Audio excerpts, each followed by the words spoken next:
Hello, everyone, and welcome to the very first session of Star Trek JAG. Well, technically the second if you watch Session Zero, but this is the first real session of Star Trek JAG. That For one didn't those count. who are, yeah, it doesn't count.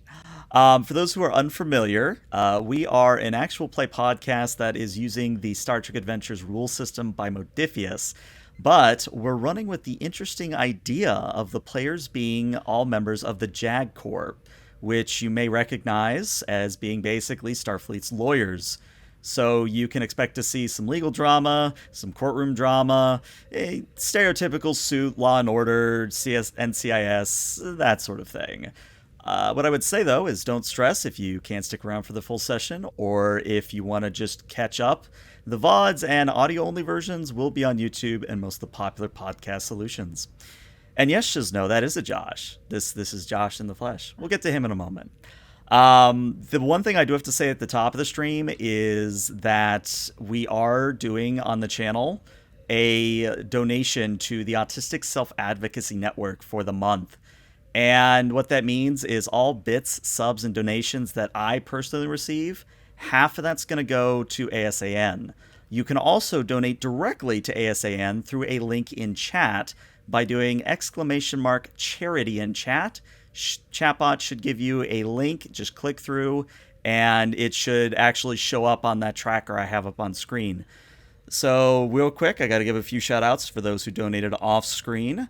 Lieutenant Commander Leif, thank you so much for the 100. And Anonymous, thank you for the 50. I wish you had given me a name, but Anonymous is always acceptable as well. But with that said, let's go around and have everyone introduce themselves, starting with Mr. Josh. Hello, folks. GM Josh here, a longtime player and associate here of ELH. I will be playing Rear Admiral Krove, the Klingon judge, highest officer on the Cogley. That's me. Mm-hmm. Your next X. Oh yeah, I'm Professor X, and I will be playing Reno, the Ferengi judge advocate, who is a friend to all but slave to none, as one of his values goes. He's fond of interstellar whiskeys and mild creeping on certain Starfleet officers, so which you might enjoy. As long as it's a good fun. And certainly last but not least, Mr. Dante. Oh, kitty. Hello. Oh, yeah, this is my little girl Pete, named for Peter Parker. She'll be joining me in the co-pilot chair. I play Lieutenant Commander Leif Ez, one of the JAG officers aboard the ship, and he believes that everyone deserves an advocate, and he does everything in his power to do that, help people when they need it. Love it. And if you don't know me by now, I'm ELH the Game Master. And we're just going to jump straight into play. So, Mr. Josh, I believe you have the opening log today, so take it away. Deputy Judge Advocate's Log, Stardate 94109.2. The Cogley is proceeding to the Smir system near the border of Tholian space for a most unusual situation. The planet Smir is a shared site for both a Federation colony and a Tholian one. The two have existed peacefully for some time and formed an almost symbiotic trading relationship. We've received word of a dispute between one of the Tholian merchants and a Starfleet officer concerning a rare piece of mining equipment. It is my hope that we can help uncover the truth of this situation and return order to the planet, as Smir is vitally important to making peaceful inroads with the Tholians. End log. Very nice. So we start today's session with an external view of the Smir system. Now, Smir itself is somewhat like Saturn in that it is a Class M world, but it actually has a ring, much like Saturn, that traverses the entire circumference of the planet. The planet itself is sort of a wash of browns and blacks. Not a whole lot of green to be seen from space, at least.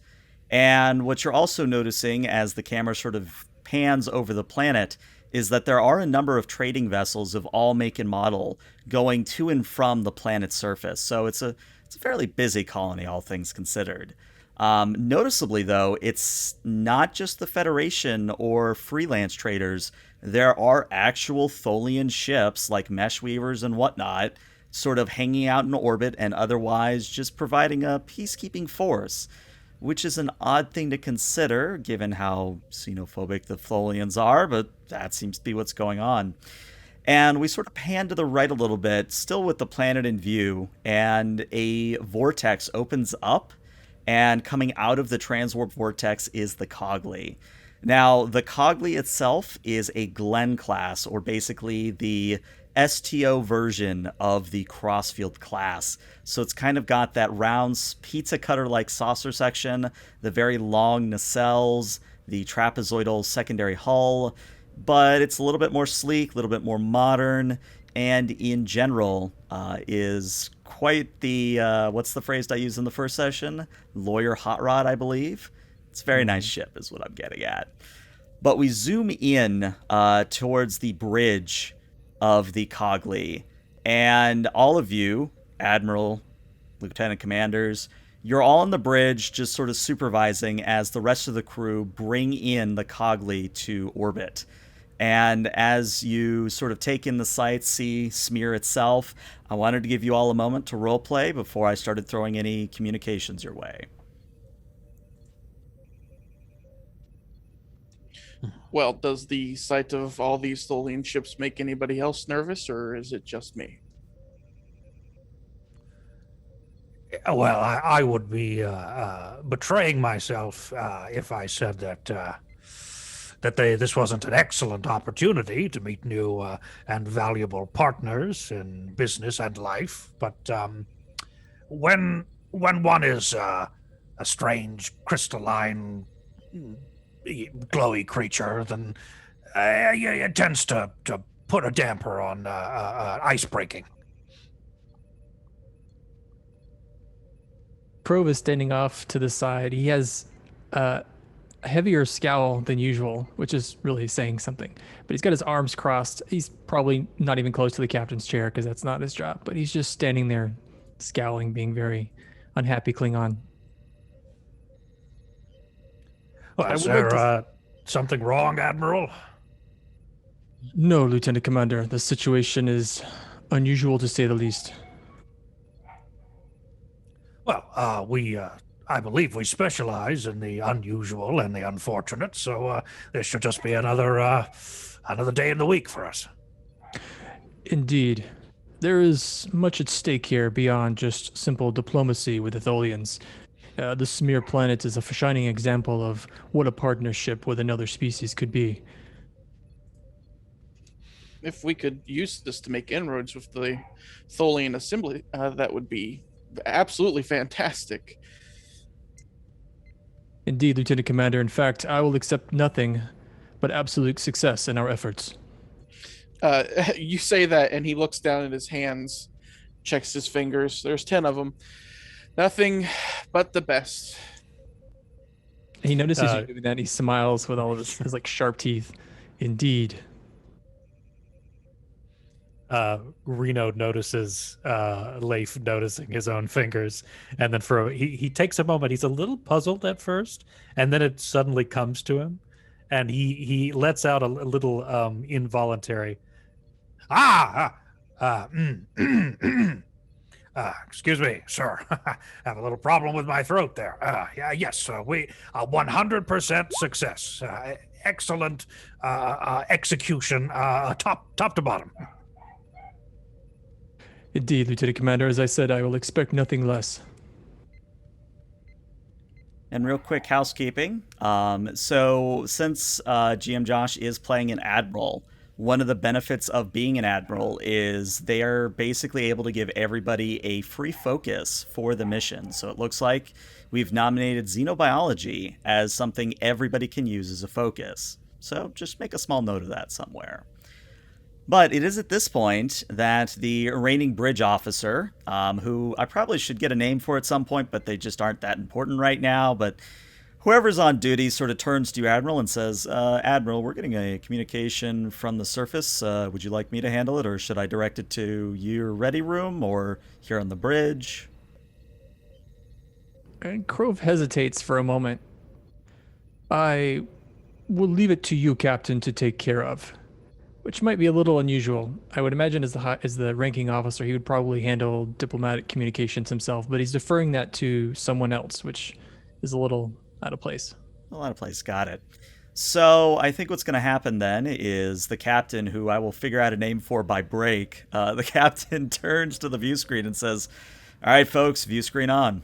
And probably a good thing that the Admiral was not on screen, because what appears on screen is not the colony leader that you might have been expecting. Instead, it is indeed a Tholian in all their crystalline glory. Now, this Tholian is the stereotypical orange of their kind, sort of that crystalline, spider-like alien being. But instead of it being sort of a smooth head or somewhat like an ant's, it's one of those higher-ranking Tholians, or at least one of the Tholians with sort of the bulky collar of crystal that almost forms into a crown above its head. And I'm not going to do a voice for the Tholian because it would literally kill my throat, but if you will imagine, the voice that comes through is very high-pitched, definitely coming through a translator, in general, a little grating to listen to. But the Tholian comes on screen and says, "This is Nastreen of the Tholian Assembly. We welcome you, USS Samuel T. Cogley, to Smir." And the captain says, pleasure's all ours. We understand there's some form of a diplomatic incident. We are here to assist. Ah, yes, there is a reported incident. We trust that you will find, as we have, that your officers in Starfleet have erred and have offended the Assembly. And at this, I think the captain kind of looks very side-eyed at the Admiral off screen, like, should he say something, or... And Crove keeps his arms crossed and stands off screen. He leaves it to the captain. All right. Then, of course, the captain, quickly taking the notice, says, right, Mr. Nustreen, well, we will be sending down a landing party delegation very shortly. We'll be in touch. Cogley out. And then the yeoman on duty takes the cue to cut the view screen. And then, let's call him Captain Marcus. That'll be his name, Captain Marcus. So Captain Marcus slinks back in his chair a little bit and goes, whew, okay, was not expecting a Tholian. Yeah, they look like you're going to have a fun time down there, Admiral. Captain, the reason I passed you communication was because the situation with the Klingon Empire and the Tholian Assembly is strained at best. In particular, my own history with the Tholian Assembly might color the attitudes of some. While I only have good thoughts for the Tholian Assembly, it might be best to keep me out of the forefront unless necessary. And Marcus looks like he wants to say something further, but he has the better presence of mind not to do so, and instead asks, very good, sir. Should I have one of the Delta Flyers prepared, or will you be beaming down? I will be staying aboard this vessel, so I will leave that to the away team. And he turns to Leif and Reno. Well, it seems that our work's going to be cut out for us, and we've learned something new about Tholians. They don't believe in innocent until proven guilty. So I think easier is best. I vote transporter. Is it gonna be that shrill the whole time? I can't say I was fond of that. It might get worse, actually. Can we, can I get an ensign to bring me some, like, plugs or something? Dampeners? I think one of the ensigns that's sort of waiting in the wings, like, runs over to a replicator and starts replicating a Ferengi pattern, like, earplug of some sort for you, and, like, runs up to you and hands it to you. Thank you. Yeah. Yeah, I would also vote for transporter. I think that's probably the easiest way to go. Um, yeah. And sure, he tries to sort of like jam it in there. Very good. So, real quick though, so GM Josh, I understand that you actually have a particular supporting character that you want to have follow along with everybody else. Could you introduce us to them? Sure. The supporting character is named Lieutenant Hamilton. It goes by the nickname of Ham. And Hamilton is the guy behind the computer, which in this case might actually be traveling with you.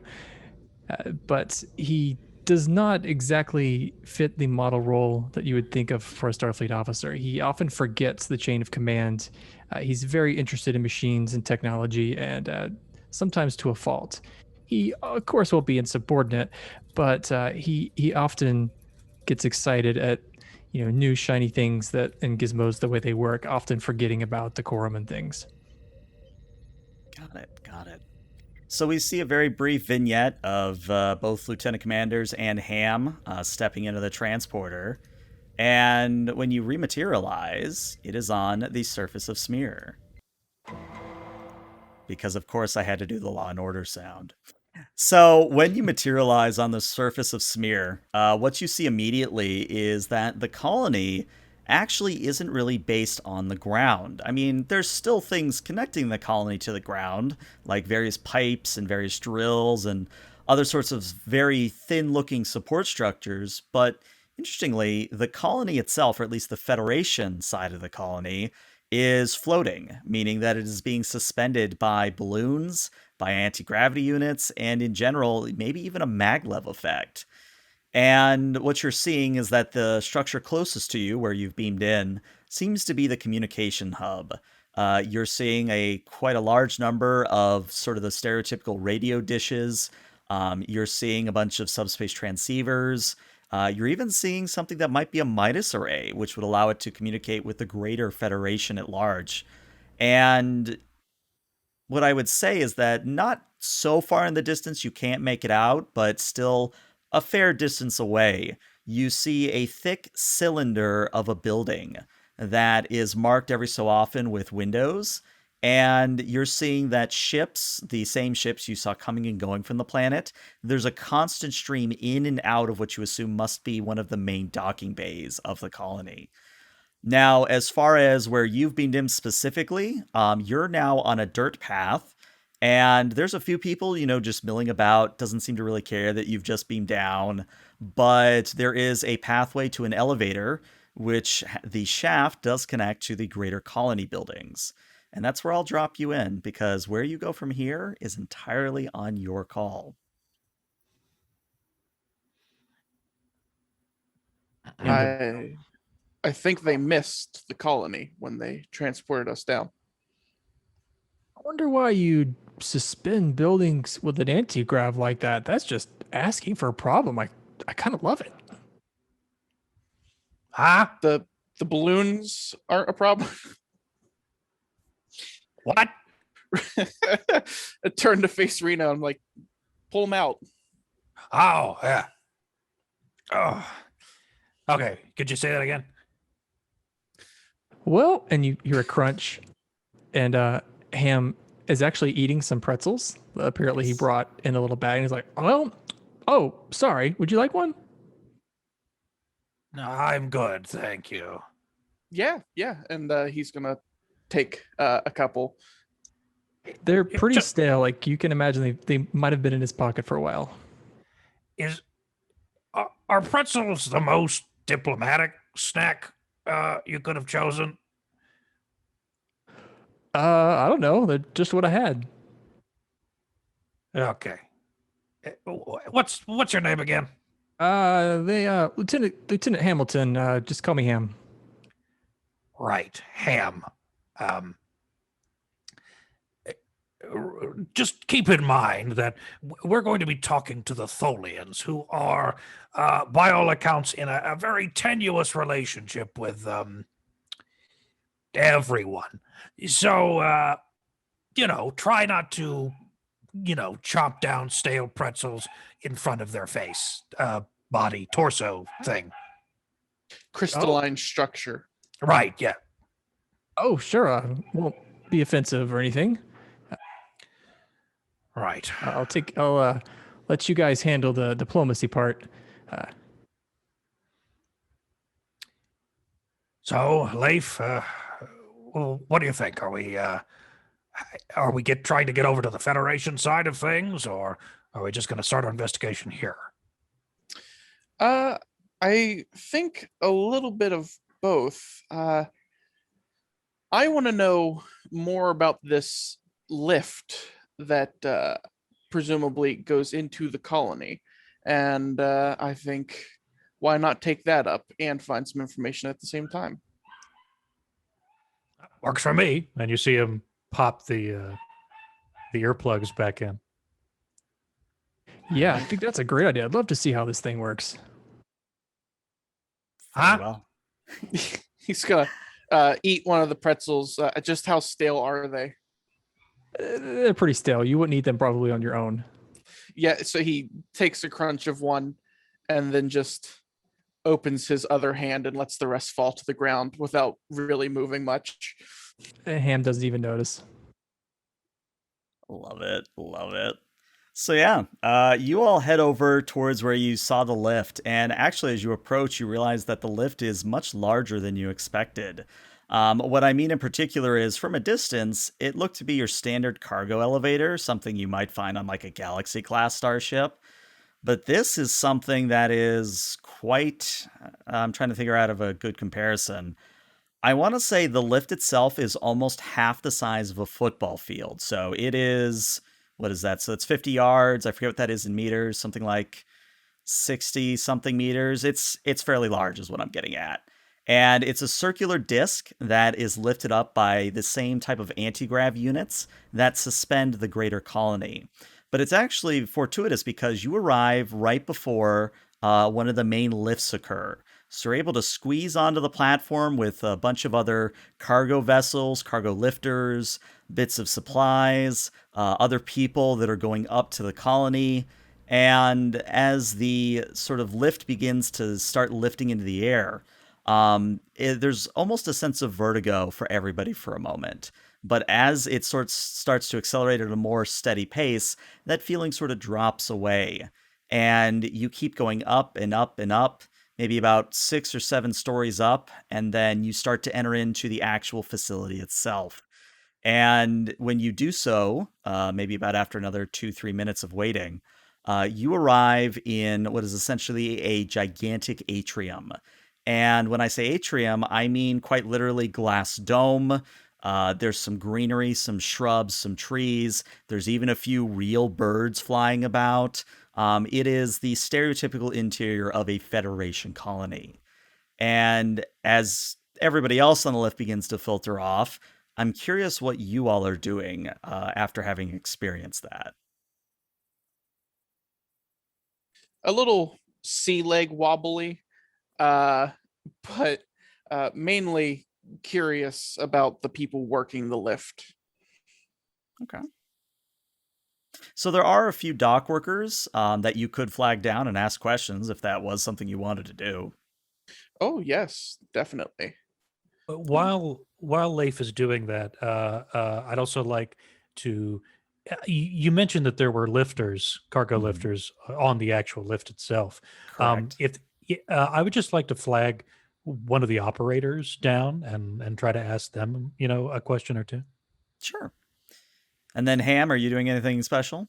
Ham is not really paying attention to any of the people. He's looking like trying to understand how the lift works. And he leans over to Commander Leif and he says, "Hey, Commander, what did the airlon say to the wingtip?"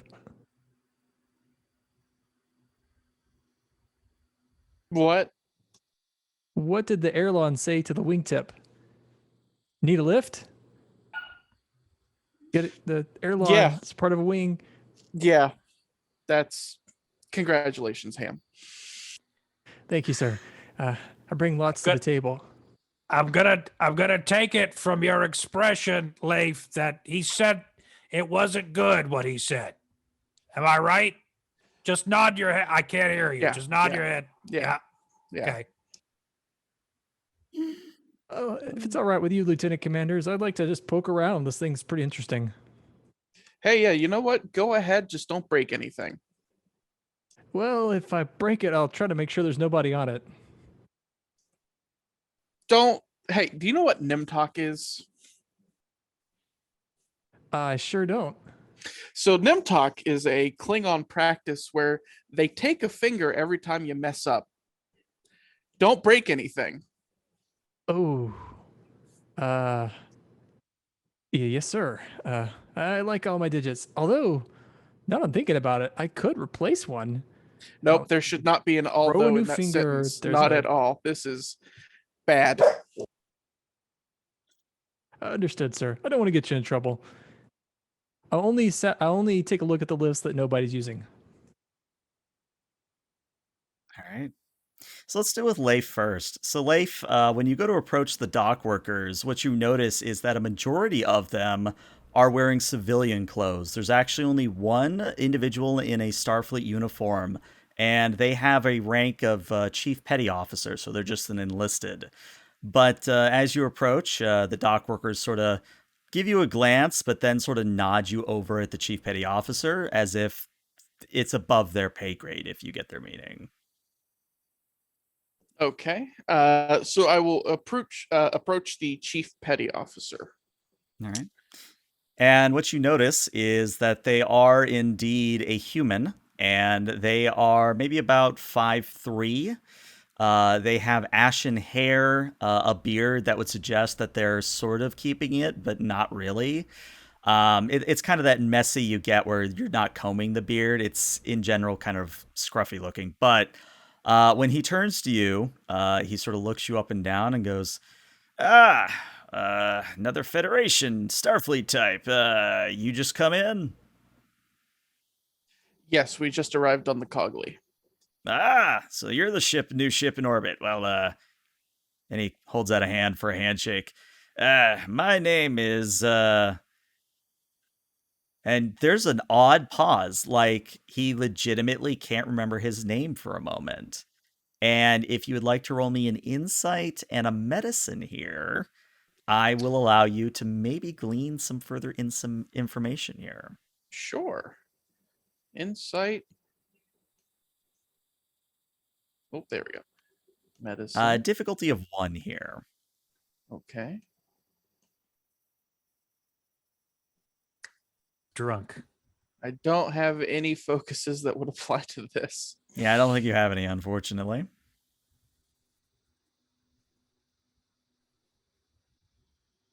Survey says. You Would smoking dead xenobiology sticks. be a focus? Well, he's I- human, so I don't think xenobiology quite counts as a focus. Well, to be perfectly fair, humans are xeno to somebody.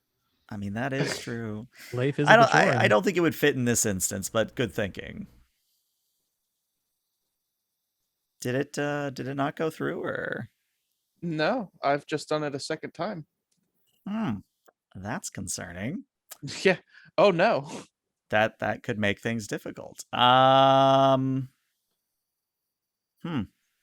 me try rolling something manually. Let me see if that'll. All right, yeah, I rolled manually. Try it one more time. See if it's just Okay. backed up. Wouldn't be a stream without something being scuffed. I mean, it is tradition. Oh. All right, there it goes. There it goes. We'll take that first roll. So, with an insight in medicine, 2 successes, you do get a momentum. And what you're noticing is that this man, whoever he has very obvious signs of sleep deprivation. As in, he has been up for one too many shifts, and by all rights, he should not be here working at the moment. He's sort of at that borderline between where you're so you are so tired that it's like you're drunk, and it's one of those that you probably should relieve him of duty if you so wish to, kind of a thing. Yeah, that's actually exactly what I'm going to do. I'm going to say, Chief Petty Officer, I believe that you shouldn't be on shift right now. You appear to be incapable of doing your job properly. I'm going to have to relieve you of duty. And The CPO sort of blinks very blearily at you for a moment and goes, I mean, that is your right, sir, but I will simply tell you that we run a very, very tight schedule here on Smir. If I'm not around to keep these jokels, and he motions at the dock workers, if I'm not here to supervise those jokels, we're going to fall behind really quickly. Well, schedules are schedules, but the health and well-being of Federation citizens is far more important. I'd rather not see someone die due to incompetence. Hmm. Hey, no skin off my teeth. I'll take some rack time if I'm given it. But so when my supervisor comes yelling at me, what's your name, so I know who to tell him to go chasing after. Lieutenant Commander Leif Ez. I'm a JAG officer. Hmm. Jag. Oh, you must be here for the Vimian thing. Yes, and I do have a few questions if you're capable of answering them. Well, you did just kind of relieve me of duty, but if you were to reverse that, maybe I'll remember some things. I think I can find somebody else to answer my questions. And you could tell that he definitely looks a little bit unpleased with that, but he's not going to push it further. And yeah, I'll just let him walk off. yeah. It's at this point we're actually going to transition to sort of left stage of the current scene over to Lieutenant Commander Reno. So Reno, if I understand correctly, you wanted to check out one of the cargo lifts. Yeah, I want to approach specifically one of the cargo lifters that is manned right now. I just kind of want to get a look at the machine, and also, talk to the jockey, right? The operator. Okay. So you actually have a choice between which cargo lift you approach. There's one that stands out to you as the largest, and it is actually enclosed. Not unlike a truck here on Earth, just a little bit more wide. Well, not a little bit more, a lot more wide. This is probably a large enough sealed container that it would be the equivalent of 4 sea containers on Earth stacked in like a square rectangle kind of a thing. Mhm. And there is actually 2 people behind the wheel, quote unquote, in the main cabin, and that's the largest one. There's a few medium-sized ones that are open bed, so you can see the containers and the barrels and whatnot that are on the platform that it's being towed. And then the smallest ones are maybe about the size of like an actual pickup truck, like a Ford F-150, where the main cabin maybe sits about 4 people on a good day and is meant to take sort of fast courier loads, if that makes any sense. So Mhm. which of those would you like to approach? Well, first, I'd like to ask, based on the briefing that we had and any kind of information that was already transmitted to us, either from the Federation or the Tholian side, do Mhm. we know one, what kind, what class, so to speak, what size of cargo lifter that Vimin was operating? Mhm. Do we know that? Or do we know roughly the size of the mining tool that was stolen? So what you would see is that, at least as far as you can tell looking at your pad, is that there was a discrepancy in the logging of the event.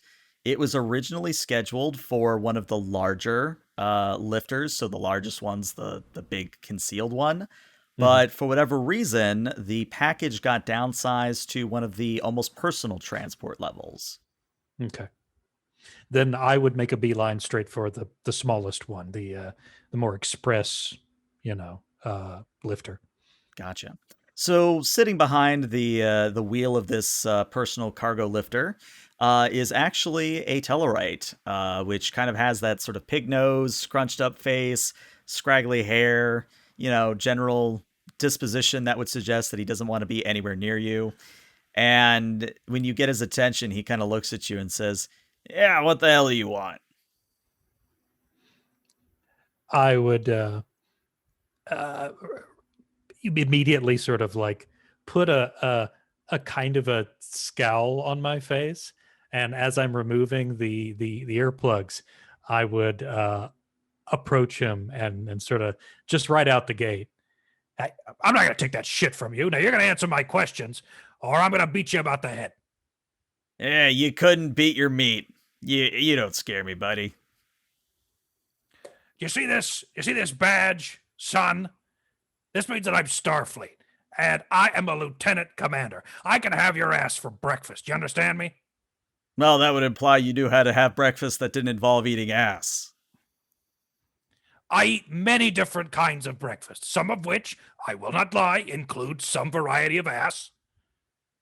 But yours can be on the menu if you don't answer my questions. Or I can haul you right up to the Tholian authorities, and they can throw you into some kind of crystal fucking pit.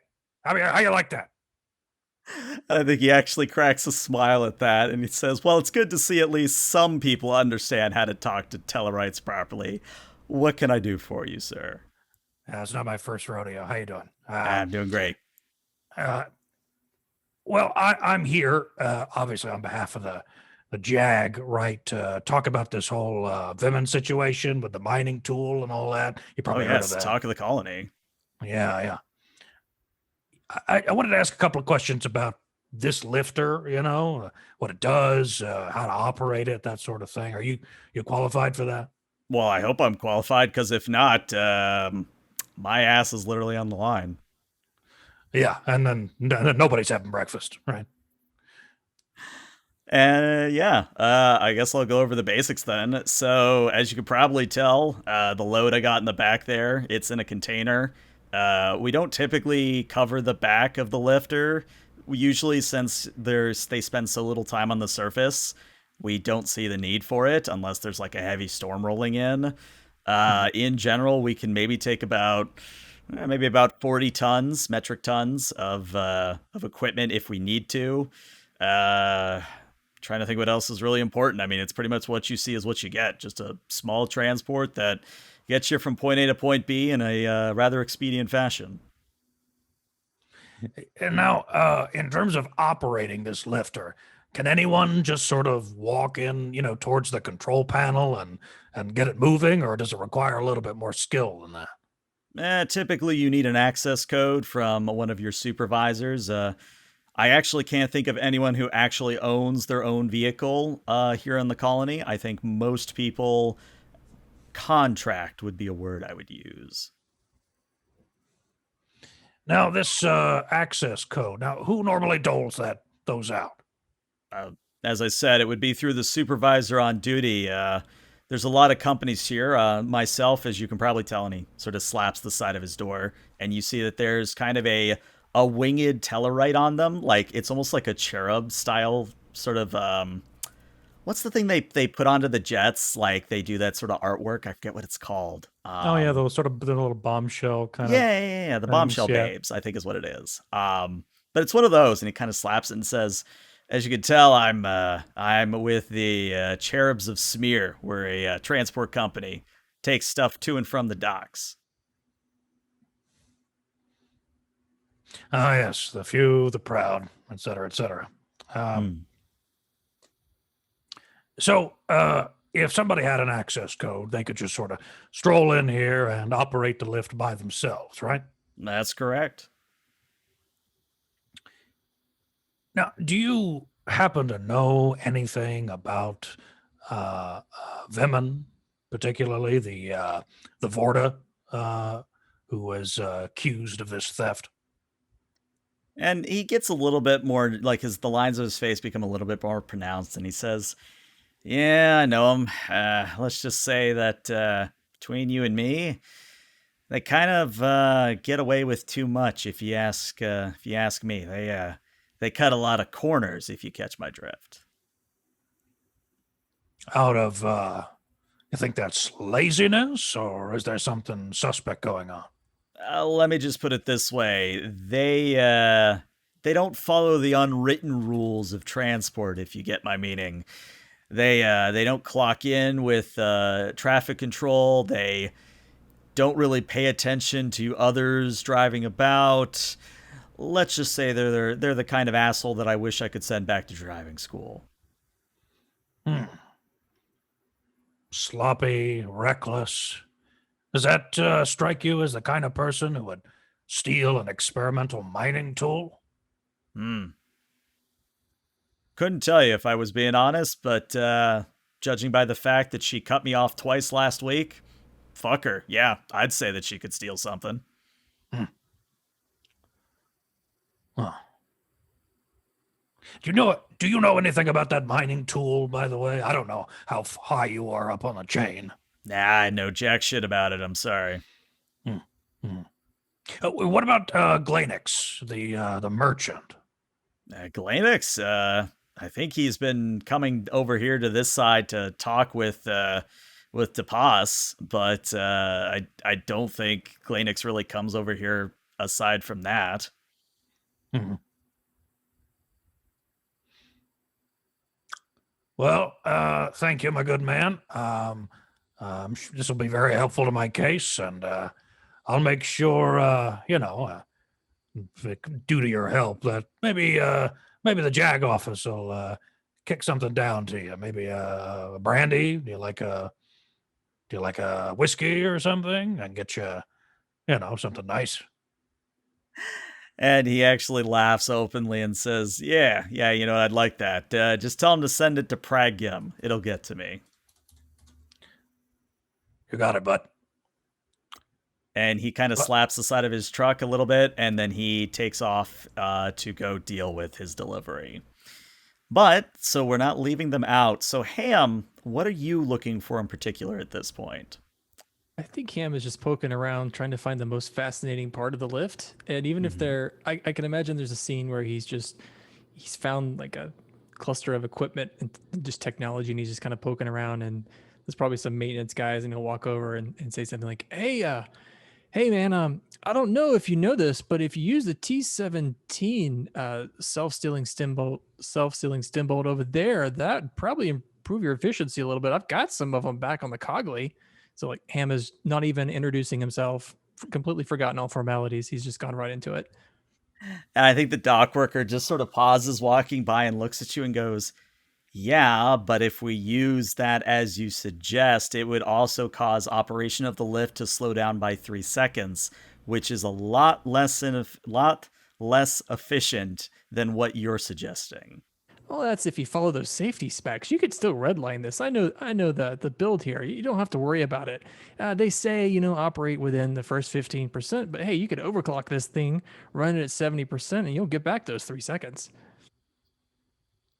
And I think the dock worker looks at you with a mixture of confusion and general awe because this is coming from a like actual lieutenant of Starfleet, and he eventually just sort of shakes his head and keeps walking and says, "Take it up to the boss. I'm just carrying packages to and fro." But The as they're boss is walking where? away, I would like Ham to roll me an insight and engineering, please. Difficulty of 1.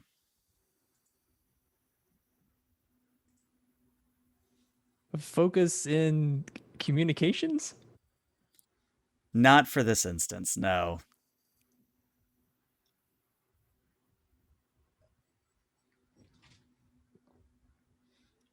Hey, 2 successes. You're up to 2 momentum. So, what you're noticing, Ham, is that while there are cameras pointed at regular intervals on the lift, most of them aren't active. And that's odds because something like this should otherwise be something that is monitored 24/7, especially with the amount of cargo that is coming to and fro. Huh. That's kind of weird. Huh. He pulls out a tricorder. Well, let's see. Are these things off or are they broken? So, what you see, unless you want to do a difficulty, let's do a difficulty 0 roll just to get you guys more momentum. Reason engineering. Communications or computers is the focus? I would give you both.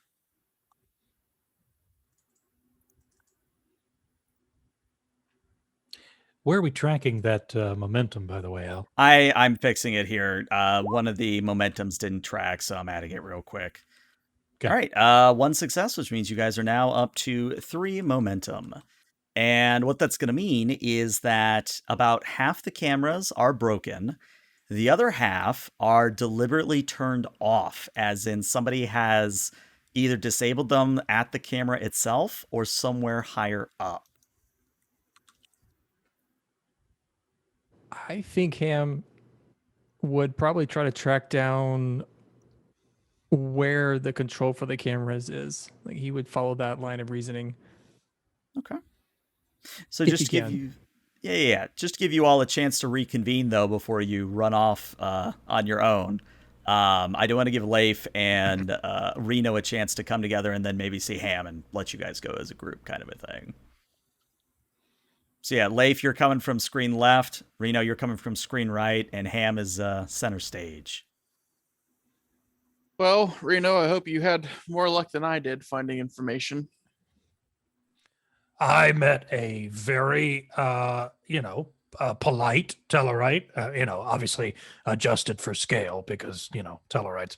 Yes, yes. But I got some information about the cargo lifters and who's doling out access codes and, a couple of bits. So you said you didn't get anything? No, I ran into the chief petty officer, and he was out of commission, would be a polite way to say it. So I relieved him of duty and sent him on his way. Was that wise? I mean, he could have gotten somebody seriously injured or killed.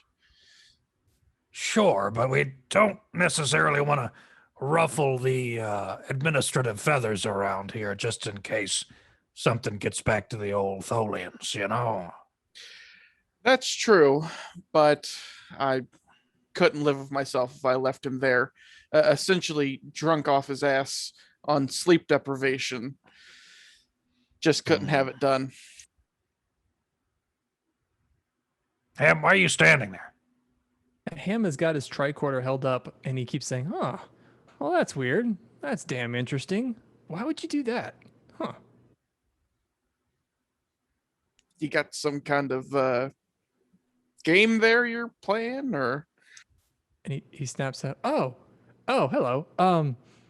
No, I was actually taking a look at the cameras. Have you noticed them around? I would have assumed that there were security cameras. Well, about half of them look like they're turned off, and the other half look like they're broken. Uh-huh. Which one specifically, Ham? I was actually going to track down to see where our camera control is. It could be some bad software, could be somebody switched them off, or, some sort of bug in the system. It's always possible. That Yeah. sounds like a damn good idea to me. Oh, thanks. Wendy and I are going to go check it out. I'm sorry. Oh, I haven't introduced you guys to Wendy. He shows his tricorder. Wendy, she's a T15 tricorder, latest Starfleet issue, a few modifications here and there. I swapped out the main sensing unit, the processor is a little, some people say, it's illegal, but we won't talk about those modifications. But yeah, I called her Wendy. You named your tricorder Yeah, after why a wouldn't after a female. Yeah. I look at it this way. Women are the most mysterious things in the universe, so why not name my device, which can, answer all of my questions, after a female? That's got me there. I have no further questions. All right. Well, I believe that means we need to move on to the discovery phase. So, Ham, you and Wendy lead the way. All right. No one's ever told me to lead the way before. This will be fun. All right. Don't let it go to your head. Love it.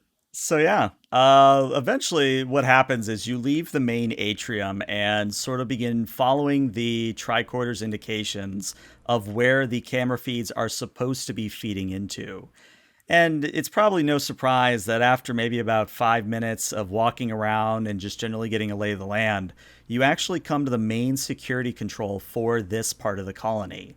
And what you're seeing inside is that there is almost like a command center style where the entire large wall is consumed with monitors, holo displays, readouts, numbers going back and forth. There are maybe about 4 or 5 rows of terminal desks where a number of species are on display, just sort of working the controls. Otherwise, making sure that everybody is not just staying safe, but is actually maybe even doing a little bit of flight control here. And you all can enter into the main double doors, which will spit you in the back of the room. But the moment you come through the doors, a exocomp actually flies up to you and says, "Hello, it looks like you've entered into a restricted area. How may I be of assistance?" Oh, how remarkable an exocomp. Take us to your leader. And the exocomp's little ears wiggle a little bit, and it makes a whirring noise and says, "Accessing. Ah, identified as Lieutenant Commander Leif, Lieutenant Commander Reno, and Lieutenant Ham of the Cogley. You are cleared for access. Please follow me." And the exocomp turns and leads you to what looks to be a very large man. Again, human, but this man is almost bear more than he is man. So we're talking like 7 feet tall. Maybe, I don't want to say roided out, but he's definitely not normally muscled. Something's going on there. He more or less wears a scowl on his face, and it's actually kind of an interesting juxtaposition because his body does not match his voice.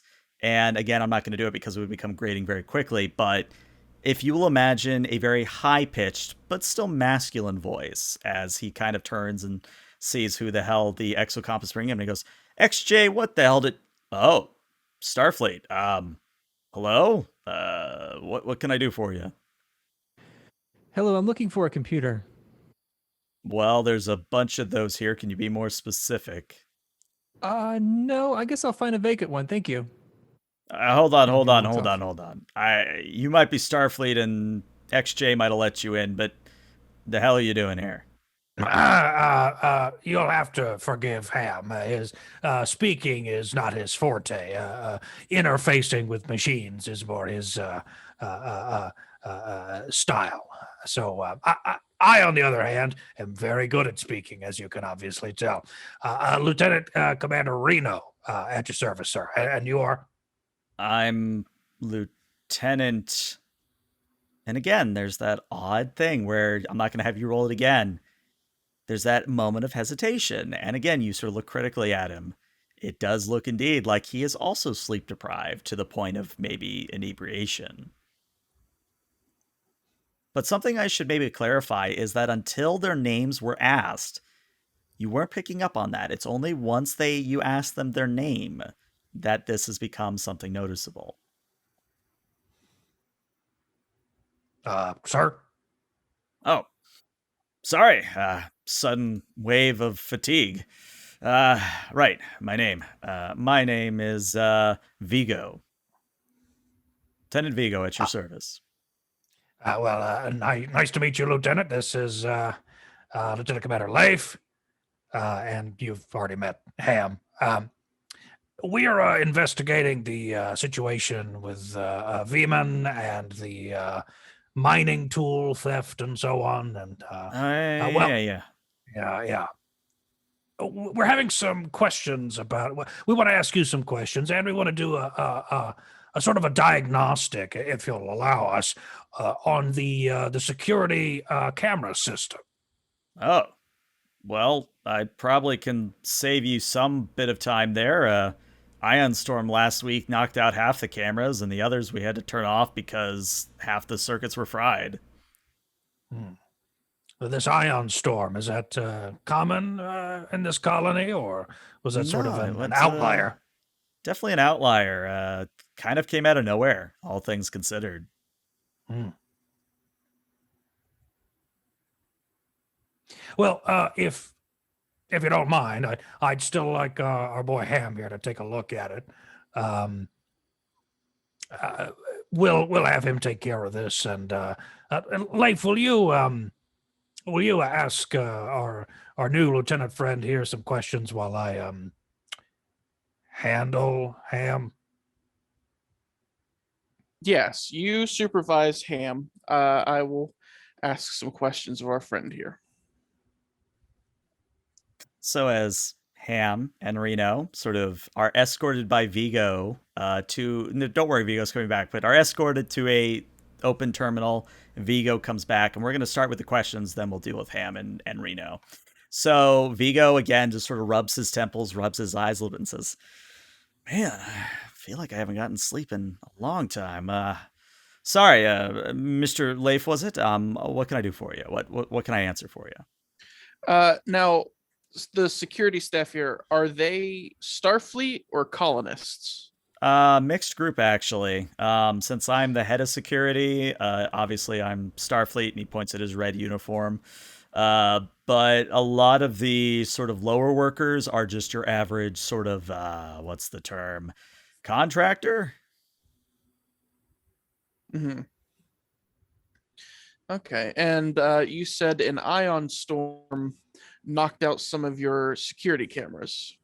Well, it wasn't just the ion storm and sorry, let me start that sentence over. And again, he rubs his temples. Man, I'm sorry. I think after I'm done talking to you, I'm gonna go get some sleep. But no, the ion storm that came through didn't just affect the cameras. It also affected a lot of other systems. We had life supports problems burning out in the colony. We had some failure in the anti-gravity units. Hell, I think there's still a faucet on deck 3 that is spilling out into the hallway at this point. Okay. I have a question about this. You seem really tired there, Lieutenant Vigo.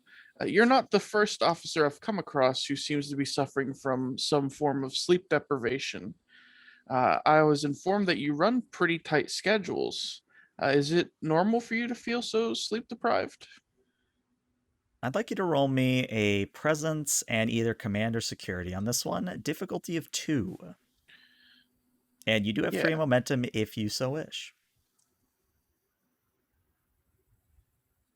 I recommend spending one of those to get that third dice. Up your chances quite a bit. Yeah, I'm considering that too. What did you say to roll? Control. Presence and either command or security. Okay. What's higher? Okay. I am definitely gonna spend one of those momentum for an extra die. All right. Would you consider this interrogation as a focus? I actually would, yes. Awesome.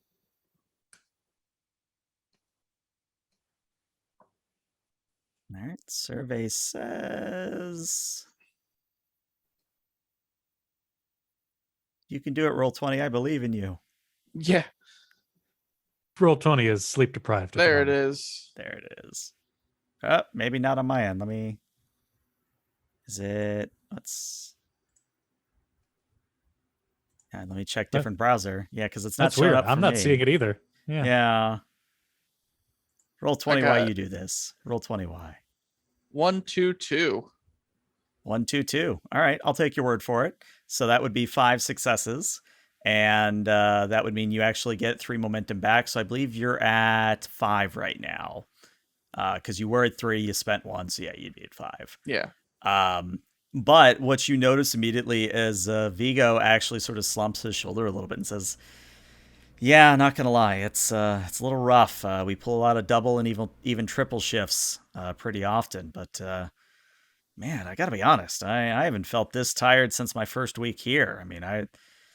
My blood might be half Ractogeno, but usually I can handle a double shift like this, no problem. But man, it's like I'm a greenhorn again."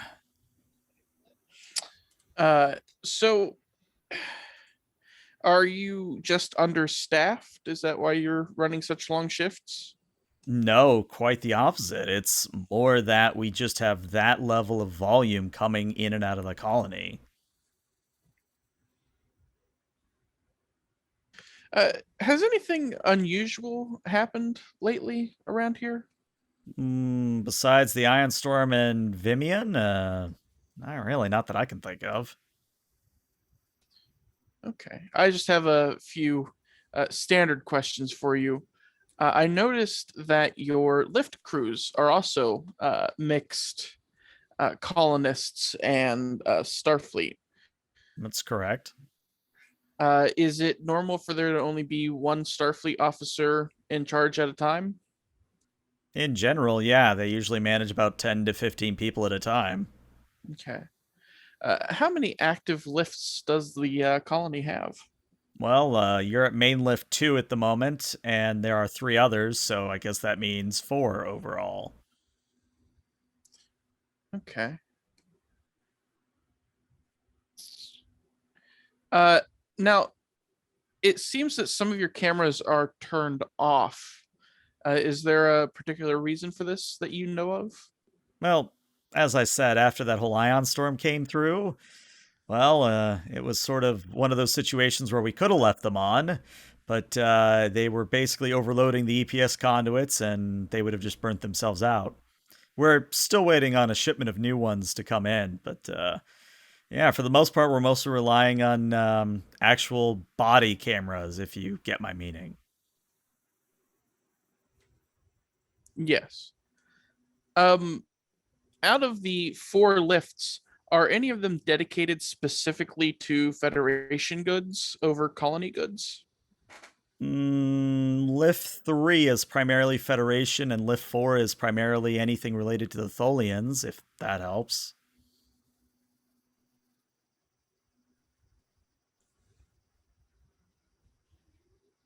Yes, thank you.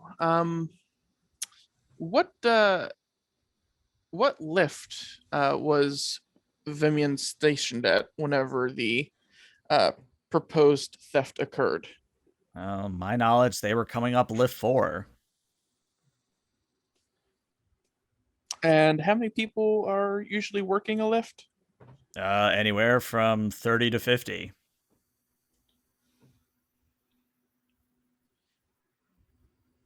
Was Vimian the only Starfleet officer working at that time? No, I mean, far as I know, they just kind of came in with their Type 3 transport and just kind of did a routine check and sent them on their way. Now, out of character, what I would say here is that when I say Type 3, I mean the big kind of transport. So, Type 1 is your standard personal, Type 2 is your slightly larger open bed, Type 3 are the 2-man big ones.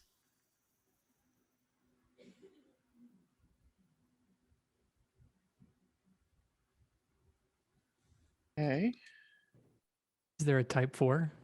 There is a Type 4, but it's mostly for actually like interplanetary, like from surface to the outer atmosphere kind of thing, but I don't think you've seen a Type 4 in action yet, no. Fingers crossed. Yeah. Uh, what kind of have you ever met Vimian before? I mean, she's the only Vorta on the planet as far as I know, kind of hard to miss her. Yes, fair point. What kind of read do you have on her? Uh, and he kind of hesitates. Let's just say there's been a few times I wish I could have locked her up, but she always got away on a technicality. So a bit of a troublemaker, you'd say. I would definitely say that, yes. All right. Before I go to rejoin my fellow officers, I feel like I should inform you that your petty officer down below, I didn't catch the officer's name. Uh, You're not thinking of was Olaf, are you? Kind of uh, older guy, great, gray, scraggly beard. yes, that would be him. Oh, Uh, he has been relieved.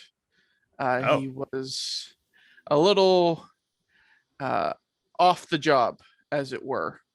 hmm. So you might want to find somebody to take his place while he's catching some rack time. Okay, that's not really my department, but I'll see that his supervisor knows. Yeah, whoever needs to know. That's all. Thank you for your time. Oh, of course. And he literally yawns like big old stretchy yawn type thing. And is at this point, we're going to pan the camera over to Ham and Reno. So, Ham and Reno, what are you guys looking for at this point? I think Ham would have.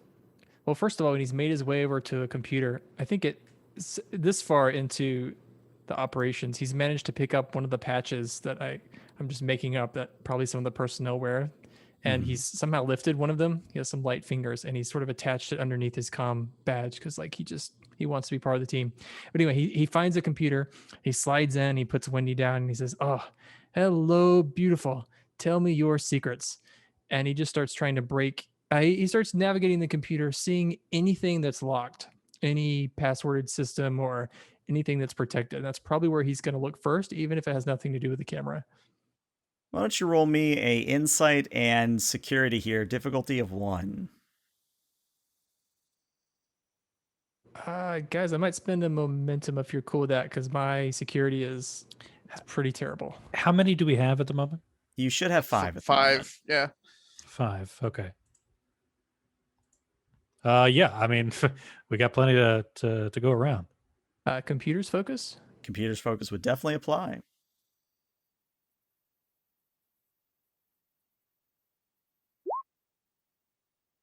All right, there is 3 successes, which means you get cap momentum. By my count, you're back at 6. So Right. this is more speaking to the real world, but you know how in the real world, half the people out there just sort of write down their password and username on a sticky note and just leave it on the terminal?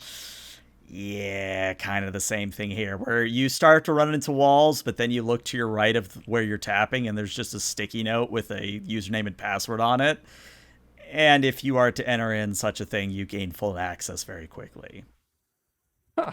Well, that was easy. Thank you, mystery person, for giving me all of your secrets. And Ham will just start looking around for anything that's juicy.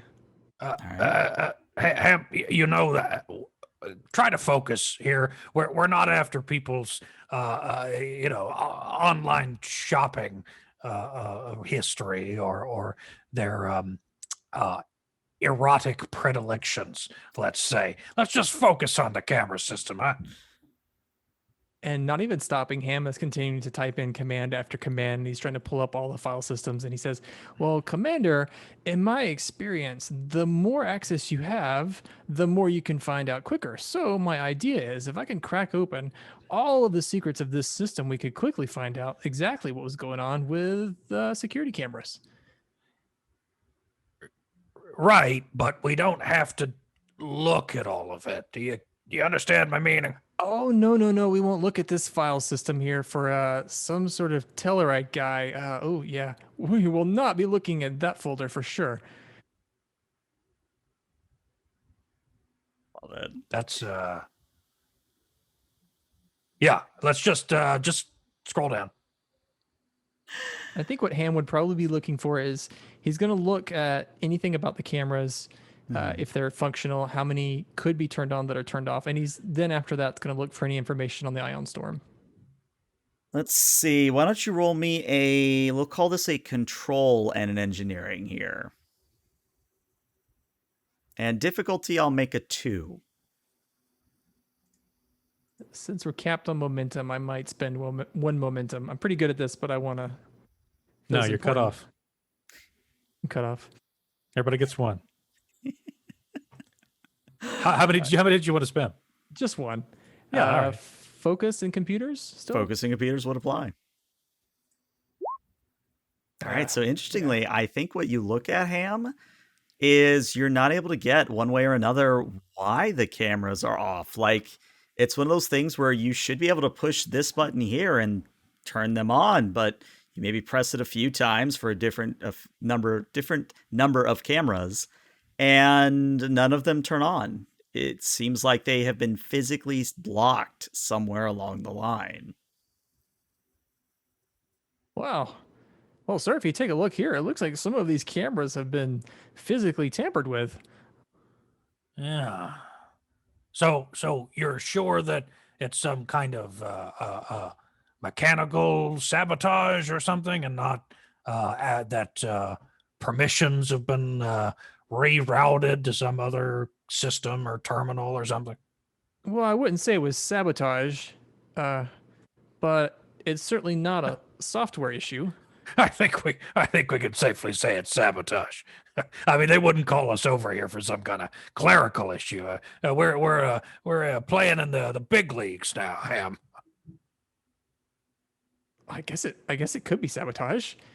I mean, they have an exocomp, right? They've got to be nice people. Okay. You just keep thinking that, buddy. But I was going to check out any sensor logs of that ion storm because while I'm no astrophysicist, I would think that at least the planet's ionosphere could stop some of that. Enough to actually overload cameras down at such a micro level seems kind of unusual. I mean, wouldn't everything else be broken? You'd think so. So, Ham, very important role here. I need you to roll me a reason and a science, difficulty of 4. Ooh. And Okay, Reno so can assist you on this, but Reno has to tell me how he's assisting on this. Oh boy.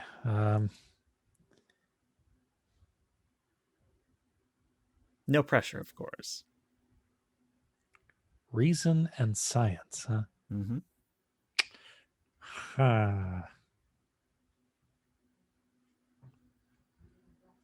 Also do have 5 momentum if you need it. I have a pretty good reason science, but that's still about 65% chance of success off of 1 dice. So I might kind of go for the marbles here and buy 3. Okay. So that would be 5 d- momentum in 1 threat. Well, how about 2 dice if you're gonna assist Reno? Well, I'm still trying to figure out if I can even do that. Oh, so, okay. so am I'm tied to reason and science, right? I mean, if you have a different pitch, I certainly am all ears. Okay. Can I do, let's say, insight and security Okay. to, I'm sort of like, over Ham's shoulder, kind of like acting as a sort of an advisor. And I think, I think I have some familiarity with like these kind of like nested computer systems from dealing with multiple parties and their own like software and like trade deals and negotiations and comm Mhm. stuff. And I think maybe Reno, I have an eye for like, oh, that looks promising. Let's go that way. Or it's like, oh, there's a particular amount of data here or a lot of read write access. Let's try that. Just sort of like doing a kind of supervisory thing, helping Ham jump to the relevant bits. Yeah, I'd allow it. I think that's a good roll. And for the future, something that Crove has, and I'm not saying we do this at all, but he has the collaboration talent. So if we get in contact with him somehow, he can actually give his science discipline to somebody, which is a science of 4, just for Wow. the future. But We don't need him. yeah, you don't. Who needs We're that gonna guy? we're gonna call him and he's gonna cut off our fingers. We got to do this ourselves. Bossy Klingon. Who needs that guy? Yeah. Oh, cool. All right, well, Okay, you so I'm start gonna with buy. 1. I'm gonna buy 2 dice. So science. Sorry, we said science. Reason. Science reason. Science Yep. reason. Okay. Would you say I have a focus in this? Let's take a gander at your focuses here. Computers, experimental devices, and communications.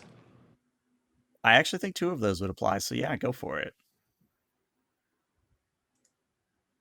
All right. Hey, we did So it. that is the requisite 4 successes, just on the nose.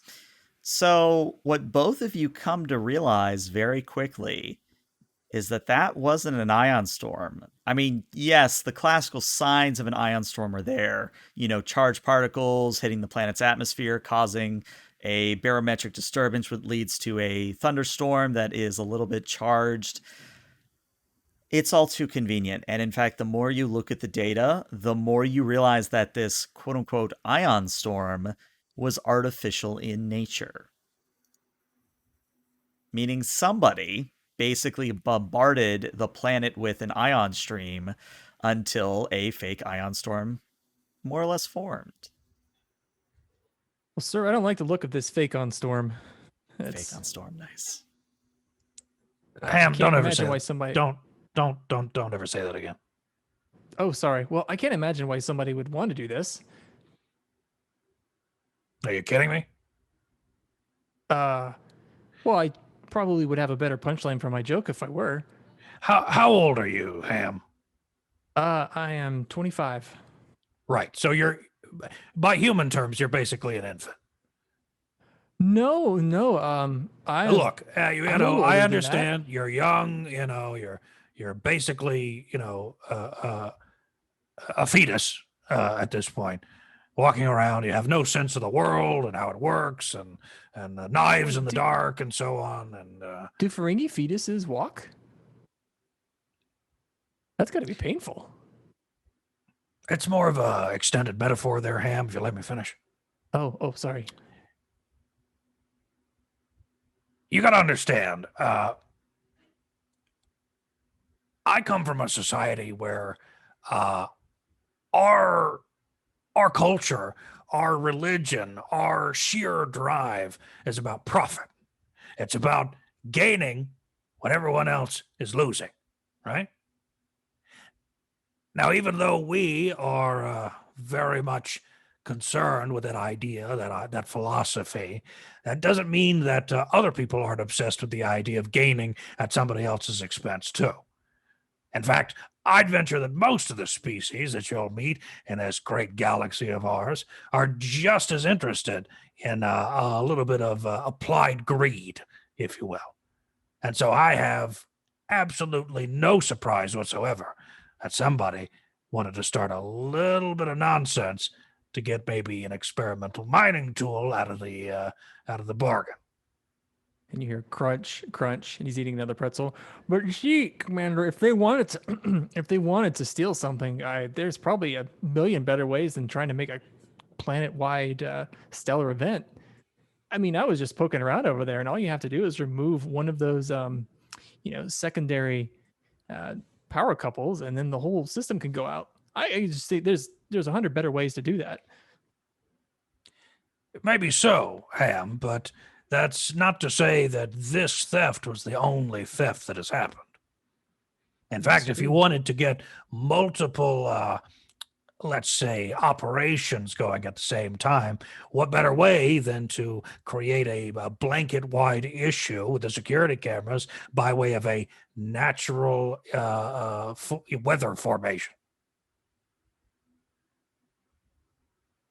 I hadn't thought of that, Commander. That's what they pay me for, Ham. Well, I could keep digging if you'd like. I could scan personal logs, or let's see, we could drop in our own program if we'd like to then sniff any commands anyone's entered into the system. Ah, hell, we're already here. Yeah. All right. And he flexes his fingers. The whole package. Oh, no, not the Tellarite stuff. Don't keep that. Put that. Delete that. Just get rid of it. I wouldn't put that on our file system, sir. That's some disturbing imagery. Lots of butter and grease and yeah, you don't want to know. I like to imagine it's not anything lewd. It's literally just like a skillet with butter in it, and they're cooking scallops, and it's just the most obscene thing out there. Yeah, I think Ham's filter is very different from everyone else's. The footage is in slow motion though, so it's weirdly erotic. Oh God, one of those cooking Just a channel lot of- shows. I gotcha. Yeah, A lot of breakfast-based content. There you Yeah. go. which, as we know, is at least 1% ass. On that note, why don't we take a 5 to 10 minute break? We'll be back shortly. Stream, stick around. And welcome back. If you're just joining us, well, Chronoton has actually just done a very lovely summary in chat, which I will basically TLDR. Long story short, the lovely intrepid crew, Mr. Reno, Mr. Leif, and Mr. Ham, they've discovered that there is a bit of a conspiracy going on the planet of Smir. Not only is a Vorta officer accused of stealing a mining prototype, but there's signs that a artificial ion storm was created in order to obscure and otherwise tamper with the security systems of the colony. But where we're going to resume is actually in the colony's brig. So let me move it to there. So in the brig, it is actually settled or laid out in a way that is very similar to, say, on a starship. You basically walk into the holding cell area. There's about 2 security officers on duty, just sort of monitoring everything. And behind them are a series of rows of holding cells. And the holding cells, of course, have a bed in them. They have a refresher, etc., etc. And most of the holding cells are actually empty. In fact, as you proceed through, it's only in the smallest one in the farthest back row on the left that you find who must be Lieutenant Junior Grade Vimian. She is Vorta, and what I would say is that in terms of appearance, she actually looks more like a Rigelian than she does a Vorta. So she still has sort of those, I don't want to say built in, but almost like those streamlined ears that Vorta have. But she also Mhm. has some of the prominent ridging that you would maybe see on a Rigelian. And as you sort of come and stand in front of her force field, she kind of looks up and says, "Oh, hi. You are you my lawyers? Are you?" We are on a good day. That okay. Cool. Can I mean if I guess you need my side of the story is why you're here, I'm guessing. Do you have a side to this story? I mean I do. It's one I've repeated again and again. Hmm. And I would say, even without a roll, you see her just very cautiously, like, glance toward the security officers in the room and then back at you and sort of mouth, like, not here. Uh, I would like to check out the room. Are there security cameras in here? There are two, and they do have blinking lights, which would indicate they are probably active. Commanders, I think Uh, I've quite figured this out. If we were able to send a charge into this corner, he points into the corner of the force field, and then that corner, I think that would take the force field down entirely. Ham, I love the enthusiasm. And Amazing. I'm gonna put a hand on his shoulder, and I'm going to say, why don't you inspect those two security cameras over there? Make sure they're in fit operating order. And then a little bit quieter, I'm going to say it wouldn't be a bad thing if they were turned off for a little while. Uh, and then I'd like to take my hand off his shoulder and then turn to the security and say, gentlemen, I am Lieutenant Commander Leif. I need to talk to my uh, client here and client attorney privilege. I will need you to leave the room until we're done. Oh, of course, sir. Should I disable the cameras as well? Yes, please. And since you are a recognized JAG officer, they do, of course, do as you ask, where they type a few things on their console, the cameras turn off, and they leave the room. And as they're doing so, they say, "We'll be right outside if you need us." Thank you very much. And then I'll return back to him. Just make sure that we're not being monitored, please. Ham will double check. And yeah, as Ham's doing that, you have both of you, both Reno and Leif, you've got a client to interrogate. So, JG Vimian, we are now alone. We're not being monitored. Feel free to speak freely. What happened? Well, I mean, I guess I should come clean. Yeah, I was operating a Type 3 on my own. I know that's against regs, and I know that I was originally supposed to be in a Type 1, but let's just say with that whole ion storm going on, I didn't trust myself to be able to control a Type 1. And when I tried to find someone to buddy up with me on the Type 3, well, everybody was too tired, or at least that was the excuse I got. So, yeah. I mean, I'll tell you up front that yeah, you're probably gonna have to deal with the fact that they're gonna want to nail me for using a Type 3 unauthorized. But I can say with utmost certainty that I did not steal this mining device thing.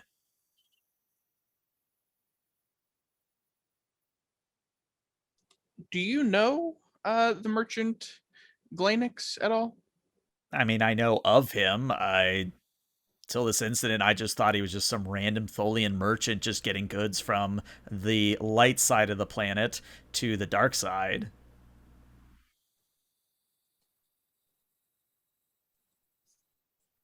Which, by the way, I don't think it's been mentioned so far. The Tholians are on the tidally locked sunny side of the planet, and the Federation colony starts at sort of that twilight zone between the light and the dark, and then goes primarily into the dark.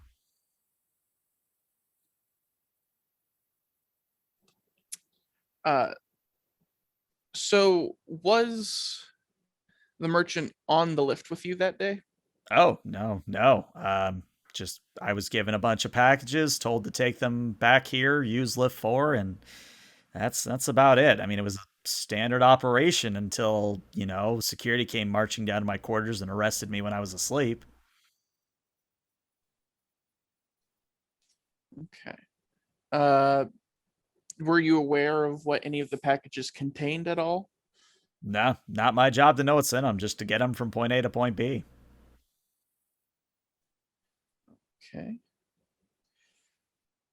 So while you were on the lift, the ion storm was happening. Was there anything else that may have caught your notice? And she thinks for a moment. That you mention it, it is a little bit weird that I keep hearing about people being sleepy. I mean, yeah, we work hard and we rarely have time off, but I don't know. It seems weird to me that so many people are calling out tired. Yeah, I've noticed that as well. How long has this been going on for? And she thinks, rubs her chin in thought. Maybe about a month, maybe. But I didn't actually start hearing about it until a week ago when the whole, supposed theft happened. Now, have Uh, you at any point felt tired or exhausted in any way? No, I feel fine. Well, obviously, I'm a little bit annoyed and mad that I'm in here, but no, I'm otherwise fine. Is there anyone else that you regularly come in contact with that has not complained of this fatigue? She thinks. You know, now that you say that, I actually can't think of any acquaintances. I mean, even DePass, the head of the colony, even he's kind of been one of those sleepy zombies, now that I think about it. And at this point, I think it would be fair that if Ham, Leif, or Reno would like to roll me a reason medicine at a difficulty of 3 using xenobiology as a focus, you might learn something here. I was actually just about to suggest that we get on the horn to Admiral Crove Oh, well, then and if get you his want to get on the expertise horn. here. Yeah, I was going to say, Yeah. if you want to get on the horn, go for it. I'll tap the badge and Come in, Admiral. Can you hear me? This is Crove. We are following a lead down here about a strange rash of, well, let me finish. It's not just a strange rash. Of fatigue issues amongst both the workers and the administration down here. And we were wondering if we could get your scientific expertise on that. There are stellar phenomenon, of course, that could be creating fatigue to most species of the Federation. That is not entirely impossible. Also, the dark side of the planet could be creating a bit of issues with fatigue. What's the nature, the severity, I guess, of this fatigue? Well, it seems to me that there are two unusual factors here. One, Vimian, the Vorta Lieutenant Junior grade, our client here, has been unaffected by this sweep of fatigue and sleep deprivation symptoms. And two, it doesn't seem to really surface itself until we what would you say, Leif, that we ask them their name or for to introduce themselves? Yeah, whenever we ask them I guess, do anything that could be considered beyond normal function, like if you get used to doing something over and over again, and then somebody asks you to do something that's not normal, like introducing yourself to a new person. There is a type of targeted hypnosis that creates a similar effect to what you are describing. In Is essence. that something that could be projected over a whole swath of a colony? There are scientific ways to do that, also, a particularly powerful telepath Right. might be able to do something like that. Particularly impressive telepath, I might add. There are a number of ways. The difficulty would be the number of variety of species and, of course, the range. Now, sir, I don't know much about the Vorta's biology, right? How they function. Are they particularly immune to hypnosis or mental effects? Out of character, I know that we saw the one Vorta who had powers of telekinesis, but I cannot remember if they were like able to block telepathy or anything.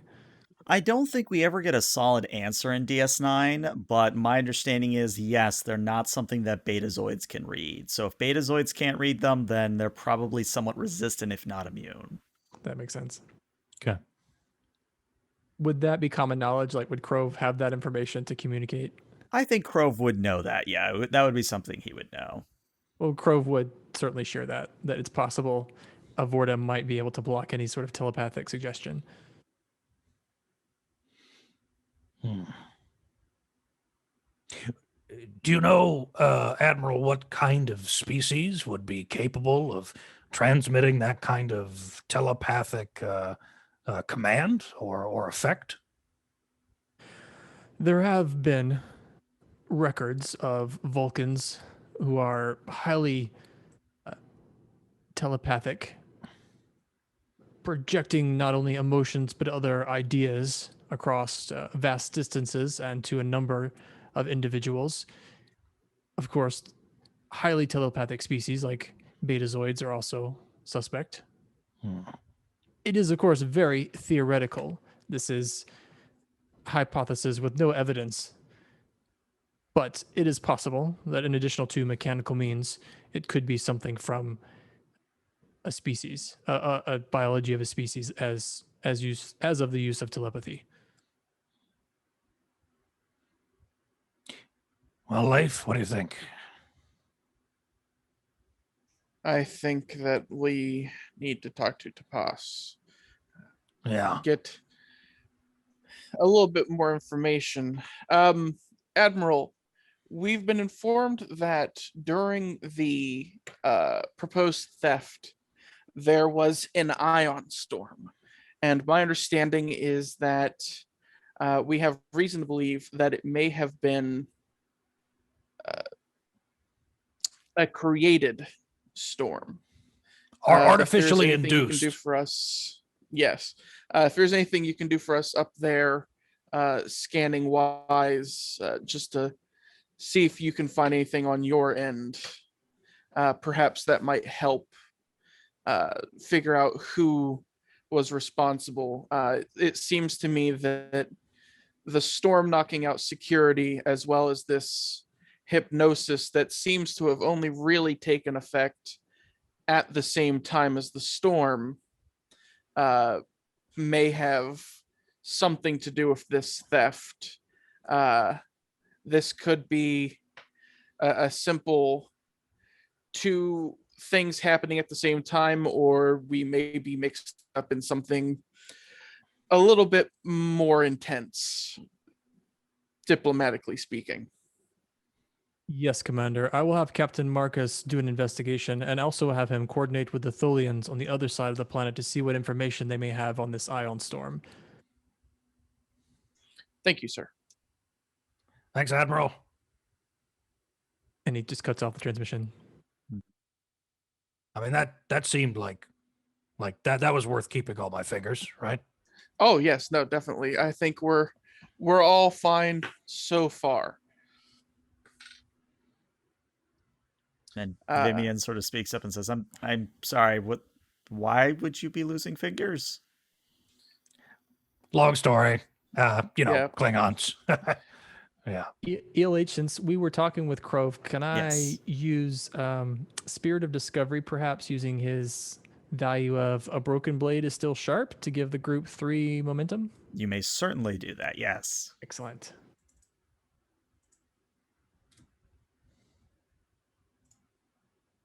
All right. So yeah. If I understand correctly, your next port of call is DePass, if I heard correctly.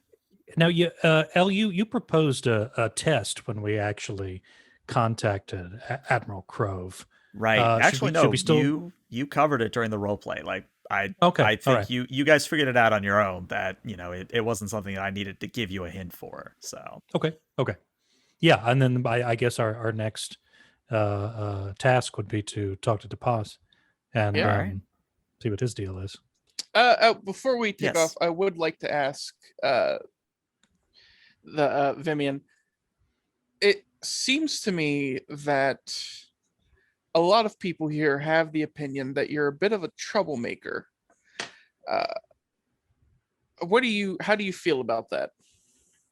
Well, what I would say is probably about half the rumors are true. I mean, I'm good at my job. I make sure things get where they need to go, and that's why I'm in such high demand, because I don't deal with the red tape, if you get my meaning. Absolutely. We will be getting in touch with you pre-trial to let you know what our strategy is going to be. Yeah, that's sounds good. That does sound good. All right, rest easy, Vimian. All right. So to answer your question there, GM Josh, I would say if you want that information from the Tholians and the Cogley itself investigation, if you give me 2 momentum, you can get that right away, or I'll just naturally give it to you at the cliffhanger at the end of the session. We'll leave that decision to you two. I'm impatient. Let's get that info now. Yeah, Okay, yeah. let's go for it. It's I have to agree. Okay. Okay. So the next thing as you're on your way to see DePass, Leif, you get a chirp on your communicator, and it's Captain Marcus on the horn. And Marcus says, "All right, as per the Admiral's guidance, I'm letting you know what myself and the Tholians and everybody here on the Cogley has found. Long story short, we found a old Talarian vessel that was bombarding the planet's poles with ions. We cut it off. We were able to stop the ion flow, but what was interesting was the Talarian freighter was otherwise unmanned. It was all automated. And the Tholians did see that there was transporter activity to and from the vessel during the reported time of the theft. But beyond that, we just don't know anymore. We would have to board the vessel and conduct a further investigation.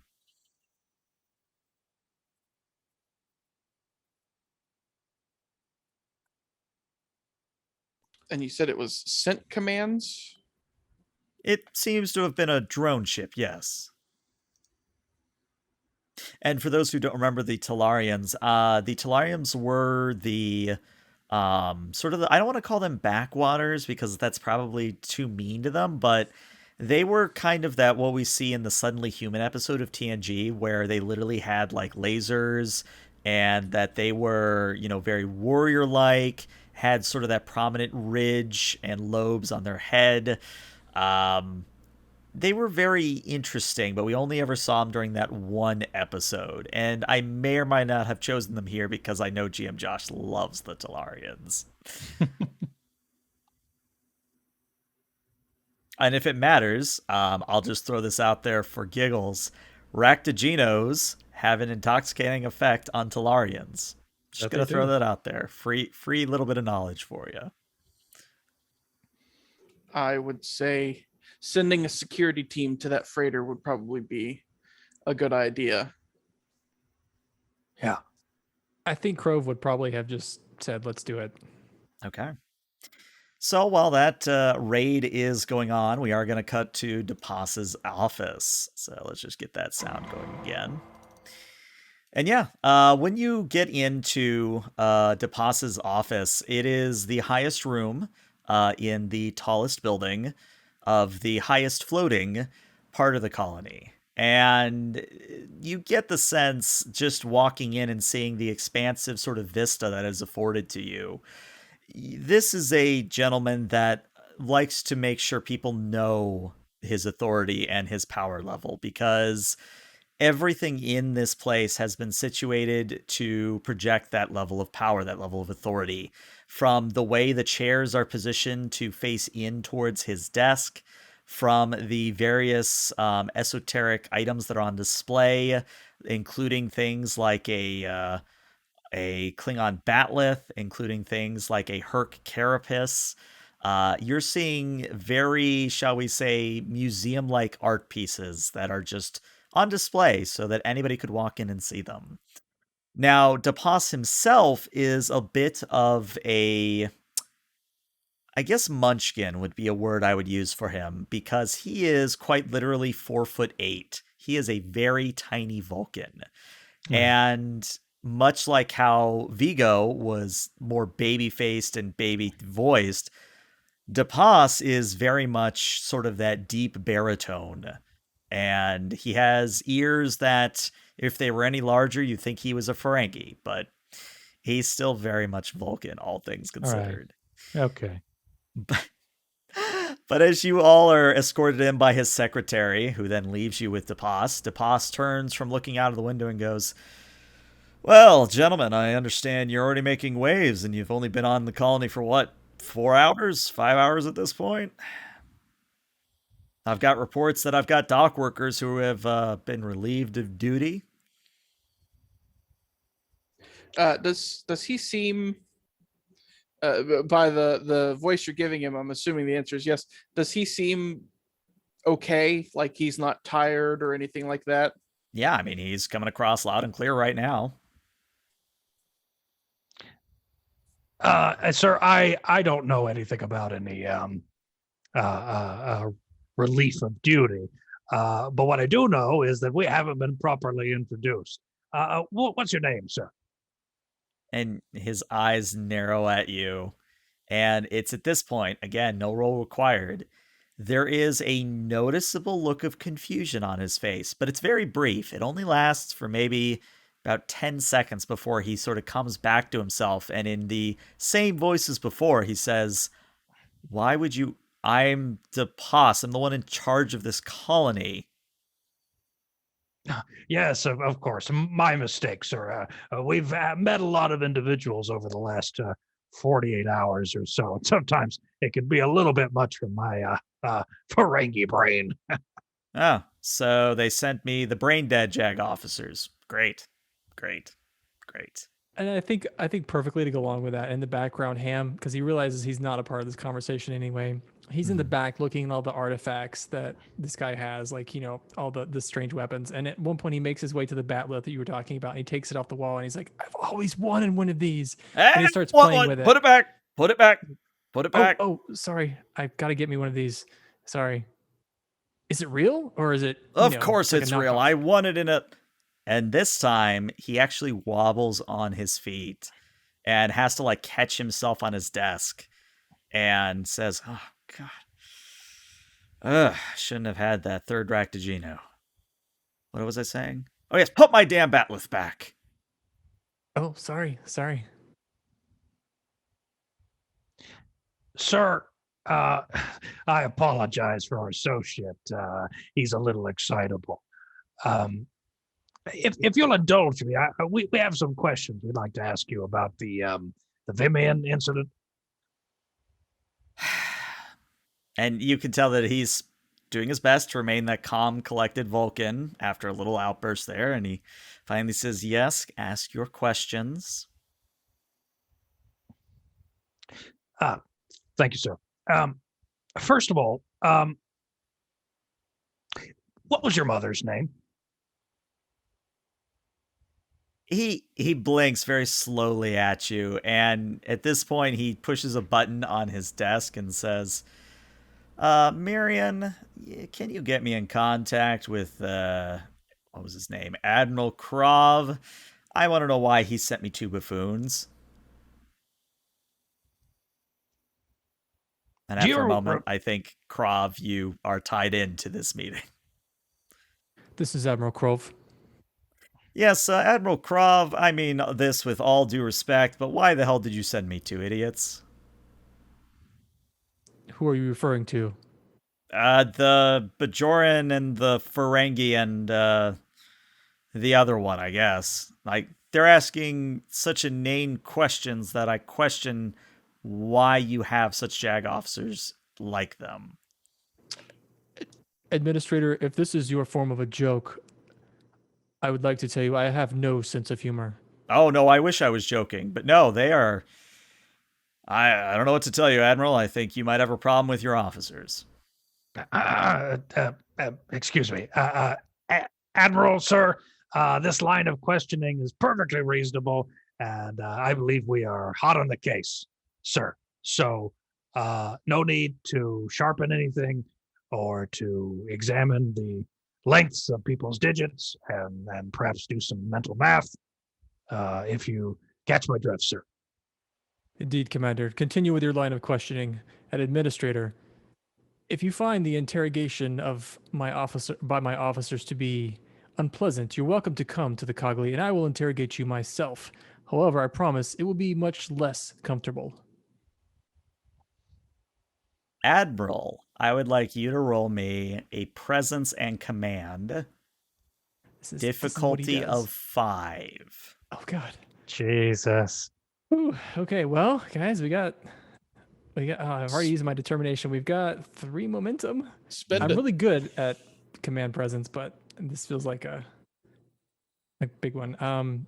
Intimidation is a focus. Intimidation will definitely count as a focus. So what do you guys think? Buy 2 more dice. Go for 4 dice here. Yeah. Buy it, yeah. While he rolls this, the administrator is a colonist, right? He's not a Starfleet officer. No, he's definitely civilian. Okay. Oh, just too close. So close. The one dice didn't play with me. I mean, you could. yeah. I know it's early in the character's reign, but you could. Actually, real quick, you know what I realized I haven't given you is I didn't give you all directives. And it's something I have to keep in mind moving forward for all my Star Trek game.